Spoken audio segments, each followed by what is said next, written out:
퇴직하고 처음 맞는 월요일 아침입니다. 아내는 먼저 집을 나섰고 집안은 이상하리만큼 조용합니다. 습관처럼 일어나 샤워를 하고 와이셔츠를 꺼냈다가 다시 넣습니다.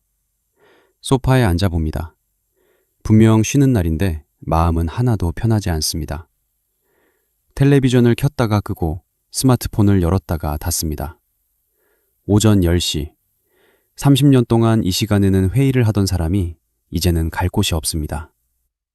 그래도 가만히 있으면 안 될 것 같습니다. 무언가라도 해야 할 것 같아서 검색창을 엽니다. 은퇴 후 재테크. 영상이 쏟아집니다.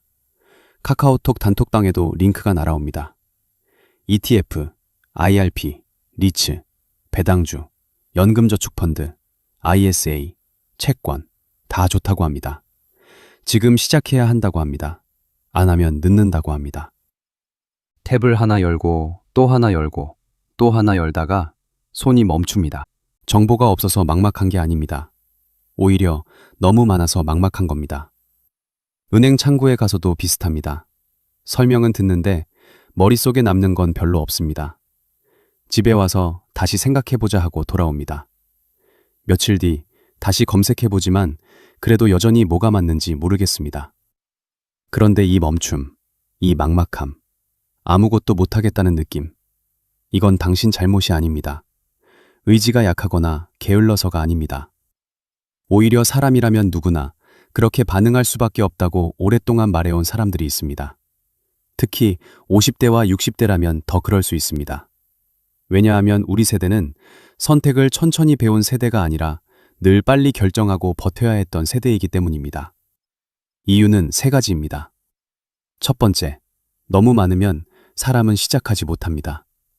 마트에서 잼을 사러 갔다고 생각해 보세요. 6종류가 있는 매대 앞에서는 금방 하나를 집을 수 있습니다.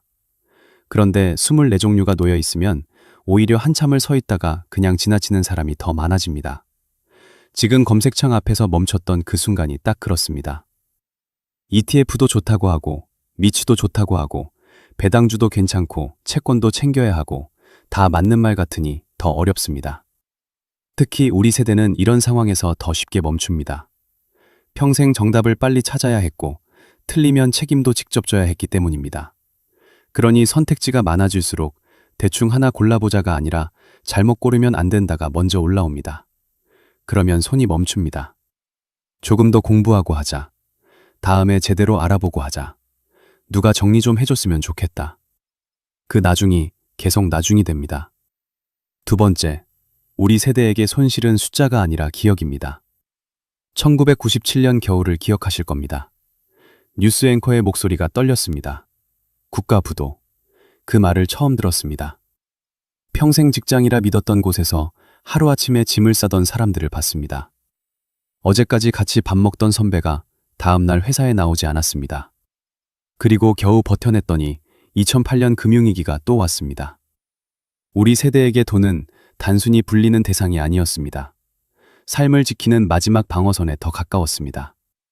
그래서 투자라는 말을 들으면 잘 되면 얼마나 벌까보다 잘못되면 얼마나 잃을까가 먼저 떠오릅니다. 이건 이상한 반응이 아닙니다. 책에서만 배운 공포가 아니라 실제로 겪어본 기억이 남아있기 때문입니다. 집안 분위기가 무거워지던 저녁, 갑자기 닫힌 가게, 연락이 끊긴 친구, 사라진 직장. 그러니 투자 앞에서 자꾸 멈추는 건 겁이 많아서가 아닙니다. 그 시대를 온몸으로 통과한 사람의 자연스러운 반응입니다. 세 번째, 노후는 중요하지만 늘 맨 뒤로 밀려났습니다. 월급날을 떠올려 보세요. 분명 마음은 먹었습니다. 이번 달엔 좀 모아야지. 예금 말고 다른 것도 알아봐야지. 그런데 현실은 늘 더 급했습니다. 아이 학원비가 먼저 나갔고, 부모님 병원비가 나갔고, 경조사가 있었고, 카드값이 빠져나가고 나면 내 노후는 또 다음 달로 밀렸습니다. 관심이 없었던 게 아닙니다. 항상 더 급한 일이 먼저였을 뿐입니다. 특히 우리 세대는 자기 자신보다 가족을 먼저 위하는 삶을 너무 오래 했습니다. 내 생활, 내 여유, 내 미래보다 자녀 교육비, 부모 부양, 집 문제, 직장 문제가 늘 앞에 있었습니다. 예금 통장 하나 붙들고 버텨온 것, 그게 그때 우리에게 가장 현실적인 선택이었습니다. 투자 공부를 시작하지 못한 건 생각할 자리가 없어서였습니다. 준비할 여유가 없었던 겁니다.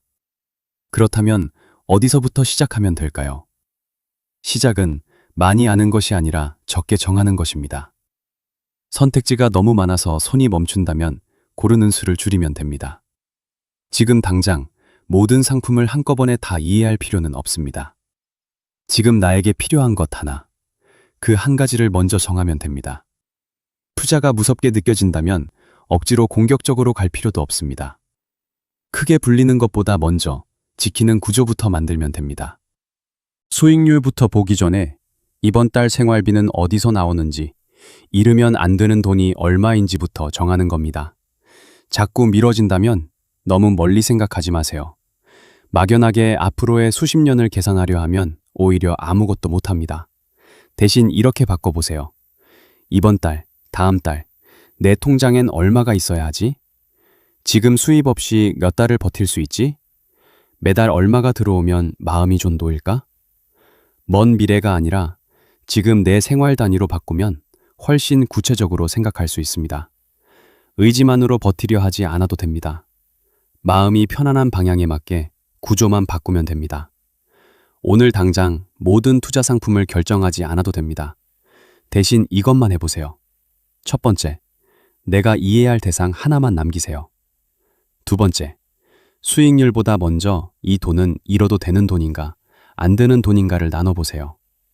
세 번째, 지금 내 한 달 생활비가 얼마인지, 몇 달치가 손에 있는지 적어보세요. 시작은 거창할 필요가 없습니다. 일단 한 가지만 고르자. 나머지는 나중에. 투자가 무섭다면 잃지 않는 곳에서 먼저 시작하자. 10년 뒤가 너무 멀다면 다음 달 내 통장부터 보자. 그 정도면 충분합니다. 은퇴 후 처음 맞는 월요일 아침, 무엇부터 해야 할지 몰라 검색창만 바라보고 있었다면 그건 당신이 늦어서가 아닙니다. 이제부터는 많이 아는 사람이 아니라 조금씩 정리하는 사람이 결국 앞으로 갑니다. 지금 내 이야기 같았던 순간이 있었다면 댓글로 남겨주세요. 여러분의 고민을 수파트너스가 함께하겠습니다.